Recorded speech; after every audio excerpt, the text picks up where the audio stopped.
Is your 2013-2020 Lincoln MKT key fob not working reliably? The most likely culprit is a dead battery. Replacing it is a simple DIY task that can save you time and money. This video will guide you through the process step by step. The Lincoln MKT key fob typically uses a CR2032 3-volt lithium coin cell battery. While some models may use a CR2025, the CR2032 is standard. Double-check the interior label of your fob to confirm the correct battery type. Using the wrong size can cause damage or malfunction. To identify the battery, examine the fob's interior label carefully. You'll only need a small flathead screwdriver or a plastic prying tool to open the key fob casing. No specialized automotive tools or electrical knowledge is required. Make sure your workspace is clean and well lit.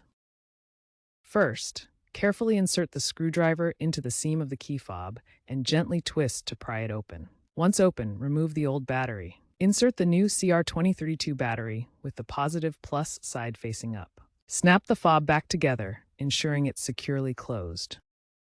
When replacing your key fob battery, it's crucial to follow safety precautions to protect yourself and the environment. First, avoid short-circuiting the battery contacts. This can happen if metal objects touch both sides of the battery simultaneously. Second, dispose of the old battery responsibly at a recycling center. This prevents environmental harm from hazardous materials. Third, handle the battery with care to avoid injury. Lithium batteries can be slippery and may cause cuts if mishandled. After replacing the battery, test the key fob by pressing the lock and unlock buttons. The car should respond as usual, with lights flashing or horn honking. If it doesn't work, double-check the battery orientation, making sure the positive side is facing up. Also ensure the fob housing is properly closed and snapped together.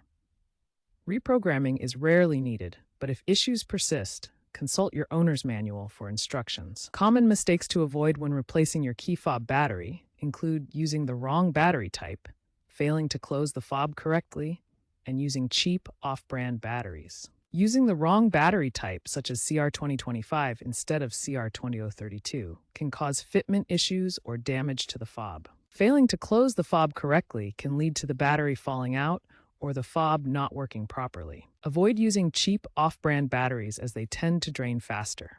Opt for name brands like Duracell for better longevity. Replacing the battery yourself costs just $15 compared to $50 to $100 at a dealership. As key fobs evolve, expect more durable and user-friendly designs, possibly with solar rechargeable batteries or NFC integration. But for your 2013-2020 Lincoln MKT, this DIY method will keep you going for years to come.